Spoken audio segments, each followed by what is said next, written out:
And we're back after a brief break. You're just listening to Ann Lawrenson, that's running for Nueces County District Clerk against Patsy Perez. Get out there and vote. That's going to be too close to call, according to our poll analysts and a couple other people that I've talked to in the know. That's going to be a hotly contested race, like many that are coming up, and we've got a great action-packed hour. With us is Chad Magill. He decided to come in, and I'm honored he did. We're having a lot of early voting, and he's getting out the vote. Chad, welcome back. I see I see you've got your T-shirt on. You're ready to go. You're working. Oh yeah, absolutely. I love being at the polls and waving at voters and thanking them for voting. We have some of our private eyes. Some of the candidates are on the links instead of doing early voting right now. Shame, shame. Know your name, but I'm not going to say who they are. But anyway, they might get the golf voters, you know. But anyway, let's talk about you. You were my city councilman, and I was very proud to have you in District 2, right there around Incarnate Word and around that area. Now you're at large, so you're going for the big bonanza. Correct. Tell Citywide. everybody what being city council at large means. Well, what it means is the official representation of the entire city. Now, each council member, all 9 of us, have a vote that equals each other. But the difference is when people trust the person who represents them, they give them a call and ask for help. And frankly, we've been getting calls across the city for the last couple of years and making things happen and responding to people. Even what may seem the smallest item as a council member, the reality is it's a big item to the person giving you a call. And if you do your best and you continue to work for the people and you stand up for the people want you to be their councilman. And so I've heard across the community when I stood up and said no to the public funding of Destination Bayfront, and I also stood up and said no to the creation of a new fee, the street user fee, most people say, I wish you were my councilman. So I'm stepping up on that request, and that's what it means to me to be Corpus Christi City Council at large. Of the people that are in and that were at large, you were the only one who stood against Destination Bayfront. So, you know, and I stood against it too. So, you know, I mean, we were sort of like the odd men out. And in the district, a lot of people were in favor of it. And I said, you know, there's a lot of holes in this. There's a lot of, why did you say no to Destination Bayfront? Well, I was proud to stand with Councilwoman Leal and Councilman Garza. So the 3 of us voted no. Right. But the at-large, the other at-large. Well, actually, all at-large voted yes. Correct. In representing District 2, I voted no. And there so you go. Part of that, and the reason why I bring that up, is 3 out of the 5 districts voted no. Those are the people who represent their districts. Those are the people that listen to their district. So you've got a majority of the districts saying no, but you've got all 3 last year at large saying yes. So 65% of the people weren't represented at large. I want to be the voice of that 65% of the people who stood up with me and said no. We've got to focus on infrastructure first. You called me at 10:15 at night, and I don't know if I gave any advice that was worth anything at all, but there was a decision. I won't go into details, but you really and truly wrestle with every vote that you make. And, you know, so I think that's important for people to know about. Especially, it's not just Destination Bayfront, but the things that you really go for. Tell us about why infrastructure is so important to you, you know, for the whole city. Well, it's the analogy of a family sitting around the table and the kids want to build a swimming pool. The parents are looking at each other and saying, you know, we've got a foundation problem in the home and we've got a roof leak. We would love a pool too, but you've got to spend what you have on what the needs are, you know, not just your wants. And so we have to be responsible with tax dollars. What's the city's foundation like right now? Exactly. Is it cracked? Well, let's talk about wastewater. Okay. And that's just one of the major issues. In 2009, the estimates were $867 million worth of replacement of wastewater lines. Dave, give me my Nexium.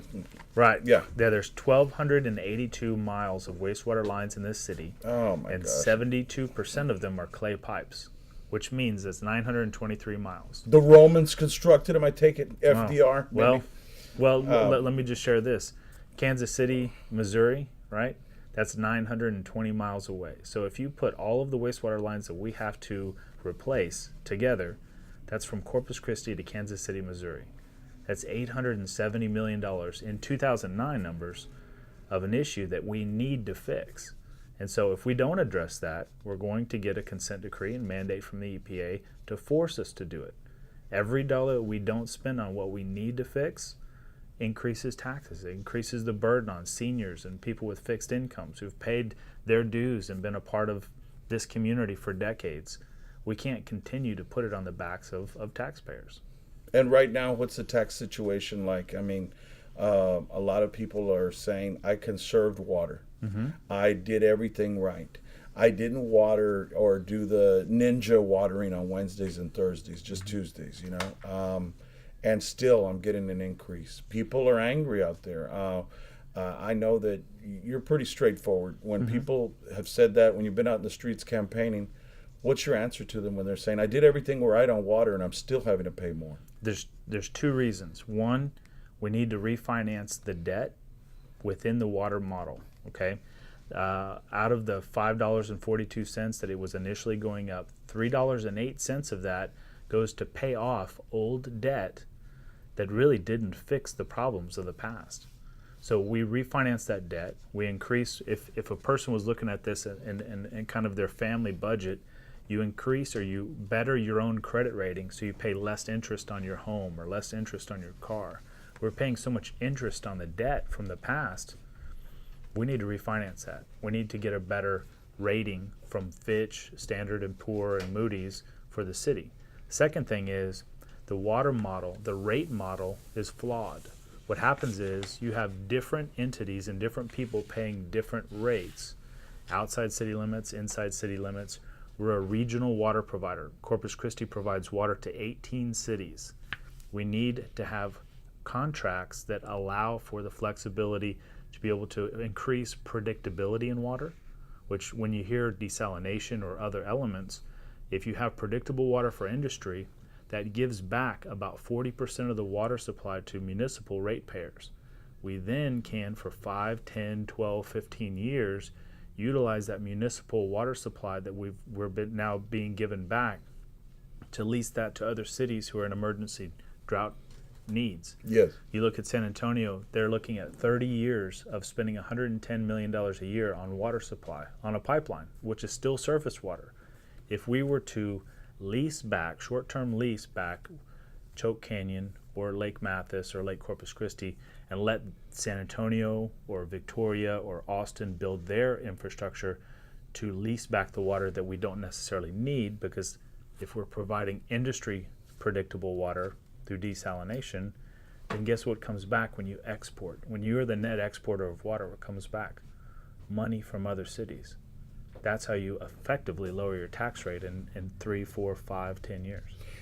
And people's eyes are glazing over with the numbers and everything, you know, but I know we've got a couple of minutes left, but you brought up some issues that are very important that we don't even know about. Many of us don't. I didn't know the Kansas City analogy. Mm-hmm. I think the swimming pool, we have to fix our house before we had a pool analogy is absolutely. Good. What about the outlook for jobs? It's not all bad news. Oh, we're fifth in the nation in one-year job growth. We're 10th in the nation in 5-year job growth. We went from 44th in the nation to number 17 in the nation in best performing cities. What that means is our wages are going up. The disposable income, the money in people's pockets is a little bit more now. Are we there or where we need to be? Not yet. We're the top city in construction jobs in Texas. We went up 15% last year. We went from 21,500 construction jobs to 24,500. So what that means is each one of these facilities and manufacturers and job creators, as they come online and hire permanent jobs, you're going to see the city take off even faster. This is the time to reinvest in our city. This is not the time to go spend it on a park with no maintenance plan. This is not the time to create another fee on the burden and add to the burden of seniors and people on fixed incomes. It is not the time to do that. The time is to invest right back into our neighborhoods where people every single day have been waiting for someone to come along, fix their sidewalk, and fix their street. That's what we need to be focused on. And Destination Bayfront, in other words, was the Olympic-sized swimming pool and a cracked foundation house. Let's put up the Olympic-sized swimming pool. If It would have been too Destination much. Bayfront moves forward with private funds, so be it. Yeah, but not on the backs of Correct. Not with public funding. everybody out there. If you haven't been to your local diner or everywhere, this thing's everywhere. So we're going to be putting that up on the screen so you can see. But pick it up, because it is about the candidate here running for at-large, Chad Magill. And it's like reading a newspaper. I like it. You know, Right. somebody's going to be Right, there. right there looking on the at it. back. Not only it's got my signature, but those are everyday people that endorse us. Not necessarily the big names, not the Joe Flores of the world. Oh, please. But I tell you what, those You're are so the kind. everyday people that had signed up on our website and said, yes, I endorse Councilman Magill. I know And Terry that means a lot to Gonzalez, me. Adelita. Oh, yeah. Oh, yeah. Adelita, Mark Terry, Solis. Right? Good people. Very good Sam people. Hill the fourth. All right. Very good people. Is the first, second, and third voting for you, and the fourth? I hope so. Okay, good. Well, listen, I know you got to get back to, right now you're doing early voting. You're doing, what would you like to tell the voters out there? Last 30 seconds, knocking on all those doors and the 188,000 registered voters out there. Well, first, thank you for voting. Thank you for being a part of democracy. My request, not only to ask for your vote, is take your children when you vote. Show them that you're a part of democracy and how important it is. My grandmother used to take us. She'd pick us up on election day. It was our tradition. And she would drive around and make sure everybody voted. If you take your children to vote, you show them the importance of it. They get excited about it. When my brother turned 18, he was so excited to be able to vote because he had seen us do it all the time. And he always wondered, well, what happens when you go in and vote? Build that interest. Show them that democracy is important. Your voice is your vote. And there's nothing more important than showing our children how important that is. So that's my big request. I would be honored with everyone's vote. I think we've worked a good, positive campaign. We're going to continue to work hard. If God willing and voter approved, we go back to work. I'm ready to do it. But make sure that we pass that along to our children. Well, very well said. Chad Magill, look for his publication out there, and he's asking for your vote, City Councilman at large, and you've heard him about water, jobs, and the good, the bad, and the ugly about the city. And I appreciate you coming on, educating us, and good luck in the campaign. Thanks, Joe. Appreciate you All very right. much. We'll be back after these messages with someone who's running for the big casino county judge, and that is Mary Helen Berlanga, when we come back. When special interest groups pushed City Hall to spend your tax dollars on Destination Bayfront, Councilman Chad Magill stood up to oppose them. Councilman Magill listened to taxpayers' concerns and voted against the public funding of Destination Bayfront. He also opposed the street user fee. Councilman Magill believes we need accountability when it comes to fixing our roads, not more taxes. On November 4th, elect a leader who puts the taxpayers' interest ahead of special interests. Elect Chad Magill for Corpus Christi City Council at large. He listens